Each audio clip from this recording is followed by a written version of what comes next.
বিকালের নাস্তায় এমন একটি সবজি পাকোড়া হলে কথাই নেই। তো দেখতে হলে সাথেই থাকুন।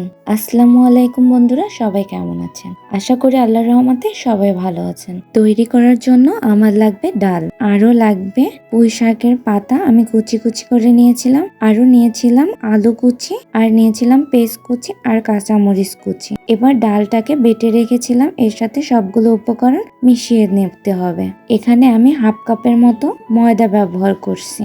এবারে দিয়ে দেবো পরিমাণ মতো লবণ, পরিমাণ মতো হলুদের গুঁড়া, সামান্য পরিমাণ ধনিয়া আর জিরার গুঁড়া, সামান্য পরিমাণ মরিচের গুঁড়া দিয়ে সুন্দরভাবে এটাকে মাখিয়ে নেব। আমি হাত থেকেই মাখিয়ে নিয়েছি। এরপর কড়াইতে তেল দিয়ে তেলটা গরম হয়ে আসলে একে একে ছোট ছোট গোল গোল করে ছেড়ে দিতে হবে। উল্টে পাল্টে সুন্দরভাবে এটাকে ভেজে নিতে হবে। অনেক বাচ্চারাই তো থাকে সবজি খেতে চায় না, আপনি এভাবে বানিয়ে দিলে সবজি খাওয়াও হবে আর বিকালে একটা সুন্দর নাস্তাও হয়ে যাবে। একবার হলেও বাসায় বানিয়ে খেয়ে দেখতে পারেন, খেতে দারুণ ছিল। আচ্ছা বন্ধুরা, আমার ভিডিওটা যদি ভালো লাগে সবাই অবশ্যই লাইক, কমেন্ট আর শেয়ার করে দেবেন। সবাই ভালো থাকবেন, সুস্থ থাকবেন। আল্লাহ হাফেজ।